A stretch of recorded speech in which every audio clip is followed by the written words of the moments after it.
Hello everyone, welcome to my channel mathematical Guruji. तो आज इस वीडियो में हम लोग फिर से वहाँ से रिज्यूम करने वाले जहाँ पर लास्ट वीडियो में किए थे। मैं बोली थी कि क्योंकि हम लोग सरफेस एरिया वॉल्यूम के सारे फॉर्मूले डिस्कस कर चुके हैं, तो उस हिसाब से हम लोग क्या करेंगे, आज 12 नंबर चैप्टर शुरू करेंगे। मैं आप लोगों को पहले ही बोल चुकी हूँ, पिछला लॉन्ग वीडियो में हमें बोल चुकी हूँ। तो फार्मूलाज जो है वो बहुत इंपॉर्टेंट है, 3D फार्मूलाज। तो वो सारा फार्मूलाज का इंडिविजुअली एक्सप्लेनेशन है, तो आप जाके वो वीडियो देख लीजिए। उसके बाद हम लोग ये वाला चैप्टर शुरू कर रहे हैं, चैप्टर नंबर 12 क्लास 10 का है, सरफेस एरिया एंड वॉल्यूम। तो चलिए शुरू करते हैं। कोई भी डाउट हो, कुछ भी प्रॉब्लम हो, कमेंट सेक्शन में आप बोल सकते हैं मुझे। तो आज शुरू करते हैं, ठीक है। तो हम लोग जो चैप्टर शुरू करने वाले हैं वो चैप्टर है 12 नंबर चैप्टर, जो कि सरफेस एरिया और वॉल्यूम है। और उसका जो पहला एक्सरसाइज है वो हम लोग आज करने वाले हैं इस वीडियो में। तो क्या है सम, एक्सरसाइज 12.1 का पहला जो सम है। ये चैप्टर शुरू करने से पहले मैं आप लोगों को बोल देना चाहती हूँ कि आप लोग फॉर्मूला अच्छे से पढ़ लीजिए। फॉर्मूला अगर आप लोग अच्छे से पढ़ लेंगे तो ये चैप्टर करने में कोई दिक्कत नहीं होगा। इस चैप्टर में मेनली जो चीज़ें हैं वो है कि चैप्टर में तो आप लोगों को ये देखना है कि दो तीन तरीके का शेप को मिला के एक शेप यहाँ पर तैयार किया जा रहा है, ठीक है। तो उसके हिसाब से हम लोग अभी सम्स देखेंगे और समझेंगे, ओके।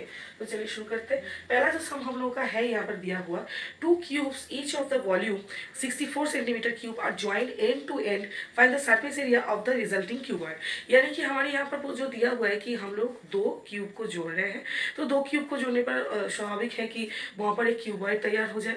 तो जब हम लोग दो क्यूब को साइड बाई साइड जोड़ रहे हैं, फेस टू फेस जोड़ रहे हैं, तो वो जो क्यूबॉइड आएगा उसका ब्रेथ और हाइट का कोई चेंजेस नहीं होगा क्यूब से। लेकिन क्या चेंज होगा, चेंज होगा उसके लेंथ का। लेंथ का क्या चेंज होगा आप लोग देखिए। एक तो इसका मैं जोड़ रही हूँ, एक साथ जोड़ रही हूँ, मतलब कि इस ये एक क्यूब का जो हम लोग का जो साइड है, दूसरा साइड उसके साथ जुड़ रहा है। यानी कि दोनों क्यूब तो यहाँ पर सेम ही है वॉल्यूम का। तो वो दो क्यूब का अगर दो साइड में अगर जोड़ दूँ तो इसका जो हम लोग का क्यूबॉइड आएगा उसका लेंथ आ जाएगा। और ब्रेथ और हाइट जो था वो 3 डायमेंशन सेम ही है। तो पहला चीज हम लोग को ये देखना है कि क्या क्या डायमेंशन इसके है हमारे क्यूबॉइड का।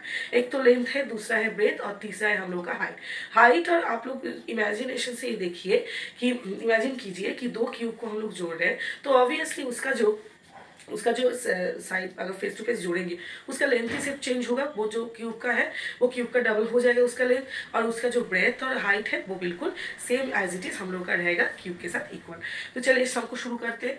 और जहाँ पर भी ये सम में जहाँ पर भी पाई दिया होगा, ये पाई मिलेगा हम लोगों को, वहाँ पर 22/7 हम लोग यूज करेंगे। अगर वहाँ पर दूसरा कोई वैल्यू दिया हुआ नहीं है, कभी कभार वो लोग 3.14 दे देते हैं पाई का वैल्यू, तो अगर दे दिया है तब जाके वो वाला यूज करना है, वरना 22/7 से हम लोग काम चलाएंगे, ठीक है। तो यहाँ पर जो है पहला सम में 2 cubes are each of the volume 64 centimetre cube. तो हमको पहला जो निकालना है वो एक क्यूब का एक साइड। सो यहाँ पर हम लोग पकड़ लेंगे, let each side of the cube be A. यहाँ पर क्योंकि सेंटीमीटर से दिया हुआ है तो मैं यहाँ पर सेंटीमीटर पकड़ ले रही हूँ। तो ये है हम लोग का क्यूब का एक साइड। उसके बाद हम लोग क्या करेंगे, हम लोग को पता है वॉल्यूम का फॉर्मूला ऑलरेडी हम लोग डिस्कस कर चुके हैं। तो इसका जो वॉल्यूम का फॉर्मूला होता है वो होता है ए क्यूब, जो कि हमारे यहाँ पर दिया हुआ है 64। तो ऑब्वियसली यहाँ पर अगर हम लोग क्यूब रूट करेंगे तो ये 4 आएगा। तो 64 ऑब्वियसली हम लोग का 4 का क्या है, क्यूब है। तो 64 का अगर क्यूब रूट करेंगे तो 4 आएगा। तो एक साइड हम लोग को मिल चुका है। सो यहाँ पर हम लोग दूसरा, यहाँ पर जो मैं क्यूब का कर चुकी हूँ, अब मैं क्यूबॉइड का केस करने वाली हूँ। यहाँ पर क्यूबॉइड का क्या बोला गया है, दो क्यूबॉइड को सामने सामने, दो क्यूब को सामने सामने जोड़ा गया है। यानी कि हम लोग का जो क्यूबॉइड आएगा उसका लेंथ क्या होगा, therefore the length, breadth and height of the resulting cuboid is, एक तो मैं बोली थी कि इसका डबल हो जाएगा, इसका डबल हो जाएगा इसका लेंथ, और ये दोनों ही हो जाएंगे उसके ब्रेथ। यहाँ पर हम लोग यहाँ पर एक रेस्पेक्टिवली लिख देंगे। रेस्पेक्टिवली का मतलब होता है कि हम लोग जिस ऑर्डर में लिखे हैं यहाँ पर पहला, उसी ऑर्डर से उसका वैल्यू दिया हुआ है। यानी कि लेंथ ये है, ब्रेथ है ये, और हाइट हम लोग का ये है। तो ये रहा हम लोग का क्यूबॉइड का केस। अब हम लोग को क्या करना है, find the surface area of the resulting cuboid. Surface area का फॉर्मूला में डिटेल्स में आप लोगों को बता चुकी हूँ। अब हम लोग को बस रिजल्टिंग ये जो क्यूबॉइड आया है, लेंथ ब्रेथ उसका तीनों डायमेंशन हम लोग को पता है। बस हम लोग को क्या करना है, यहाँ पर हम लोग को बस यहाँ से उसका निकालना है यहाँ पर हम लोग को total surface area. Surface area पूछा गया है तो यहाँ पर टोटल सरफेस एरिया को ही हम लोग कंसिडर कर लेंगे, ठीक है, क्योंकि यहाँ पर बोल ही दिया गया है कि किसी को हम लोग अगर बात दे तो यहाँ पर हम लोग को अभी क्या करना है, उस क्यूबॉइड का बस हम लोगों को क्या निकालना है, क्यूबॉइड का हम लोग को यहाँ पर सरफेस एरिया निकालना है। तो surface area of the resulting cuboid is, तो फॉर्मूला हम लोगों को पता है, हम लोग अगर फॉर्मूला आप लोग अभी तक नहीं देखे तो मैंने मेरे चैनल में ही अभी फॉर्मूला डाल चुकी हूँ एक्सप्लेनेशन के साथ, तो जाइए और देखिए और थोड़ा सा अच्छे से पढ़ाई कीजिए सब लोग। तो यहाँ पर क्या है, 2 इंटू इसका जो फॉर्मूला था 2 into length into breadth plus breadth into height plus height into length, जो कि हम लोग का सीक्वेंस में यहाँ पर दिया हुआ है। तो यहाँ पर लेंथ क्या है, लेंथ है 8 इंटू 4 पहला हम लोग लिखेंगे, फिर क्या है उसके साथ ब्रेथ इंटू हाइट लिखा हुआ है, उसके बाद क्या है हाइट इंटू हम लोग का फिर से लेंथ, और हम लोग यहाँ पर ऑब्वियसली सेंटीमीटर स्क्वायर लगाएंगे। क्यों सेंटीमीटर स्क्वायर लगाएंगे, क्योंकि हम लोगों का पता है एरिया का जो होता है वो सेंटीमीटर स्क्वायर ही होता है। तो इसके बाद हम लोग बस कैलकुलेशन करेंगे तो यहाँ से हम लोगों का सम आ जाएगा। यहाँ पर हो गया हम लोग का 64 से, और यहाँ पर हो गया हम लोगों का, यहाँ पर 64 अगर जोड़ेंगे तो यहाँ पर हो गया हम लोगों का 10, और ये से और 7 8, तो यहाँ पर हो गया हम लोग का 80, तो यहाँ पर हम लोग का टोटल में आया है 160 सेंटीमीटर स्क्वायर। तो ये है जो है, ये हम लोग का रिजल्टिंग जो क्यूबॉइड है, रिजल्टिंग क्यूबॉइड का ये रहा हम लोग का सरफेस एरिया 160 सेंटीमीटर स्क्वायर, जैसे कि हम लोग को यहाँ पर पूछा गया था। ठीक है, आई होप ये वाला सम आप लोग को समझ में आया है। ठीक है, चलिए आगे बढ़ते हैं नेक्स्ट सम की तरफ। चलिए आगे बढ़ते हैं दूसरे सम की तरफ। चलिए दूसरे सम पढ़ते हैं। अभी दूसरे सम में जो यहाँ पर दिया हुआ है वो ये दिया हुआ है, a vessel is in the form of a hollow hemisphere mounted by a hollow cylinder। मैं आप लोगों को पहले ही बोल चुकी हूँ, एक शेप से यहाँ पर नहीं दिया रहेगा, हम लोगों के पास कई सारे शेप यहाँ पर होंगे। तो यहाँ पर एक शेप है जो कि हॉलो सिलेंडर है, ठीक है, और दूसरा शेप है जो कि हॉलो हेमिस्फीयर है। बोला जा रहा है कि एक वेसल है जिसका फॉर्म है हॉलो हेमिस्फीयर के ऊपर हॉलो सिलेंडर, ठीक है। तो the diameter of the hemisphere दिया हुआ है, क्योंकि उसके ऊपर माउंटेड है, तो माउंटेड का मतलब है दोनों का, हम उन दोनों का रेडियस जो है वो सेम रहेगा। तो रेडियस यहाँ पर जो डायमीटर दिया है, डायमीटर रेडियस वो सेम रहेगा। उसके बाद बोला गया है total height of the vessel is 30 centimetre, यानी कि पूरा जो वेसल है उसका टोटल का हाइट है हम लोगों का 30 centimetre. Find the inner surface area of the vessel. Inner surface area पूछा गया है तो हम लोग वहाँ से निकालेंगे। तो ये रहा हम लोगों का सिलेंडर और ये रहा हम लोगों का हेमिस्फीयर। तो अब ये हेमिस्फीयर के ऊपर क्या है, एक हॉलो सिलेंडर है। तो ये हेमिस्फीयर का जितना रेडियस होगा और इसका भी रेडियस बिल्कुल ही सेम होगा, सिलेंडर का भी रेडियस बिल्कुल सेम होगा। और ये रहा हम लोग का सिलेंडर का हाइट, और यहाँ से यहाँ तक पूरा हाइट बोल दिया गया है हम लोगों का यहाँ पर 13 सेंटीमीटर। तो उसमें से ये 7 सेंटीमीटर है, क्योंकि इसका जो डायमीटर है हमारा 40 सेंटीमीटर, तो उसमें से 7 सेंटीमीटर हम लोग का रेडियस हो गया। अगर 7 सेंटीमीटर रेडियस है तो ये वाला हाइट कितना हुआ तभी, क्योंकि इसका जो है सारा तरफ जो उसका डेप्थ है या रेडियस है सब उसका रेडियस ही है एक्चुअली हेमिस्फीयर का। तो यहाँ से यहाँ तक उसका हाइट हो गया 7 सेंटीमीटर, तो यहाँ से इसका हाइट हो गया हम लोग का 6 सेंटीमीटर, यानी कि सिलेंडर का जो हाइट है वो हम लोग के पास है 6 सेंटीमीटर।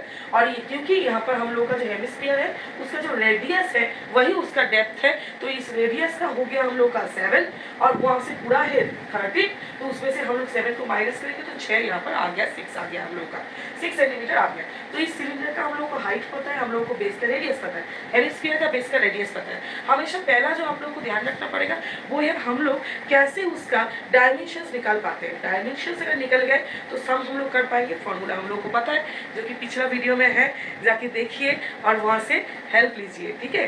तो इसके बाद यहाँ पर क्या करेंगे हम लोग को पूछा गया है यहाँ पर ये जो हॉलो सिलेंडर हम लोगों का है वो हॉलो सिलेंडर में हम लोगों का क्या करना है, वहाँ पर उसका सरफेस इनर सरफेस एरिया हम लोगों को ढूंढना है। अगर इनर सरफेस एरिया यहाँ पर बोल दे दिया जा रहा है, इनर सरफेस एरिया का मतलब हमेशा, लेकिन हम लोग को ये जानना होगा कि कर्व सरफेस एरिया को बोला जा रहा है, क्योंकि ये कवर्ड है ऐसा हम लोग को नहीं बोला गया है, ठीक है। तो यहाँ पर कर्व सरफेस एरिया दोनों का ही, इनर सरफेस मतलब यहाँ पर हम लोग कर्व सरफेस एरिया यहाँ पर ढूंढ रहे हैं, ठीक है, क्योंकि यहाँ पर बोला गया वेसल सिंपल है, इसका हम लोग कर्व सरफेस एरिया यहाँ पर हम लोग ढूंढ लेंगे। तो कर्व सरफेस एरिया ढूंढने के बाद हम लोग क्या करेंगे, यहाँ पर वो कर्व सरफेस एरियाज को हम लोग क्या करेंगे, यहाँ पर जोड़ देंगे। अगर हम लोग जोड़ देंगे तो हम लोग को जो आएगा वो हम लोग का यहाँ पर हेमिस्फीयर का जो एरिया है कप सरफेस एरिया और हम लोग का जो सिलेंडर का कप सरफेस एरिया, दोनों को अगर जोड़ेंगे हम लोग तो वहाँ पर हम लोग को टोटल इनर सरफेस एरिया मिल जाएगा बेसन का। तो कैसे करना है सम, अभी ये चीज़ तो आप लोगों को पता है, हम लोग फॉर्मूला में ऑलरेडी डिस्कस कर चुके हैं। तो यहाँ पर हम लोग एक चीज़ कर सकते हैं, ये अगर पिक्चर से हम लोग कर रहे हैं तो हम लोग यहाँ पर लिख भी सकते हैं उसी चीज़ को कि रेडियस, ये 2 नंबर सम है, रेडियस ऑफ द हेमिस्फीयर जो कि हम लोग का है 14/2 सेंटीमीटर यानी कि 7 सेंटीमीटर। इसके बाद हम लोग को क्या करना है, इसके बाद हम लोग को ये करना है कि सिलेंडर का जो हाइट है वो निकाल लेना है अलग से, जो कि मैं आप लोग को ऑलरेडी दिखा चुकी हूँ। So height of the cylinder वो तो आप लोग को पता है, आप लोग को मैं समझा चुकी हूँ ऑलरेडी। यहाँ से अगर इसको माइनस करेंगे तो हम लोग को हाइट भी मिल जाएगा। तो यहाँ से बस हम लोग को क्या करना है, टोटल इनर सरफेस एरिया निकालना है, ये पूरा शेप का इनर सरफेस एरिया निकालना है, ये शेप का। तो इनर सरफेस एरिया क्या होगा हम लोग को फॉर्मूला ऑलरेडी पता है। इसका जो हेमिस्फीयर का इनर सरफेस एरिया है, क्योंकि हम लोग इसका ये वाला पोर्शन कवर नहीं है तो सिर्फ 2πr², 3πr² नहीं, तो 2πr² मतलब यहाँ पर हम लोग का हो गया 7 का स्क्वायर। उसके साथ हम लोग किसको जोड़ेंगे, सिलेंडर का कप सरफेस एरिया को, यानी कि 2πrh, 2πr यानी कि 7 और h यानी कि हम लोग का 6। बस यहाँ पर कैलकुलेशन करना हम लोग का बाकी रह गया है, हम लोग कैलकुलेशन करेंगे तो सम हमारा यहाँ पर कंप्लीट हो जाएगा। तो यहाँ पर क्या है 2 × हम लोग यहाँ पर 2π को कॉमन भी ले सकते हैं, लेकिन कॉमन लेने से पहले एक चीज़ मैं आप लोग को बताना चाहती हूँ, क्योंकि 22/7 को लेके हम लोग काम करेंगे तो यहाँ से 7 कट जा रहा है, तो इसलिए मैं क्या कर रही हूँ यहाँ पर कॉमन और नहीं ले रही हूँ। जहाँ पर ये कटेगा नहीं वहाँ पर आप लोग कॉमन लेके ये कैलकुलेशन कर सकते हैं। तो ये रहा हम लोग का पूरा तरीके का कैलकुलेशन। यहाँ पर एक 7 यहाँ पर कैंसिल हो रहा है, तो 7 × 14 हो रहा है, 14 को इससे इंटू करेंगे तो यहाँ पर आएगा 308। और यहाँ पर क्या आ रहा है, 7 से मैं उसको करूँ, अगर ये 12 आ रहा है तो 12 से यहाँ पर आ रहा है 264। तो इन दोनों को अगर हम लोग जोड़ देंगे तो यहाँ पर हम लोग का जो आएगा वो है हम लोग का टोटल, हम लोगों ने पूछा गया था टोटल इनर सरफेस, यानी कि ये हो गया हम लोग का 8 to 12, तो इस हाथ में 1 रहा तो 72 यहाँ से हो गया और यहाँ से हो गया 5।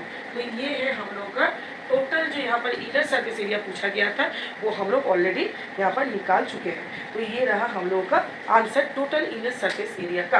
तो ये रहा हम लोग का डायग्राम, ये रहा हम लोग का सम और ये पूरा है हम लोग का सल्यूशन। आई होप कि आप लोगों को ये वाला सम भी समझ में आया है। ठीक है, सरफेस एरिया का सम में जो मेन चीज़ होता है वो होता है हम लोग का फॉर्मूला अगर आप लोग अच्छे से पढ़ेंगे और कुछ छोटा छोटा ट्रिक से हम लोग ये कर सकते हैं, हम लोग यहाँ पर सम कंप्लीट कर सकते हैं। ठीक है, फॉर्मूलाज बहुत इंपॉर्टेंट है, अगर फॉर्मूला आप लोग भूल जाएंगे तो यहाँ पर ये सम आप लोग कभी भी नहीं कर पाएंगे। तो पिछले वीडियोज़ में मेरा फॉर्मूला ऑलरेडी किया हुआ है, अच्छी तरीके से उसका फॉर्मूला का एक्सप्लेनेशन किया हुआ है, तो आप लोग वहाँ पर जाइए, फॉर्मूला देखिए और उसके साथ साथ सम भी मेरे साथ कीजिए, सरफेस एरिया और वॉल्यूम का अच्छे से प्रैक्टिस कीजिए। कोई भी प्रॉब्लम हो, कुछ भी डाउट हो तो कमेंट सेक्शन में आप लोग हमेशा पूछ सकते हैं मुझसे, मैं रिप्लाई ज़रूर करूँगी।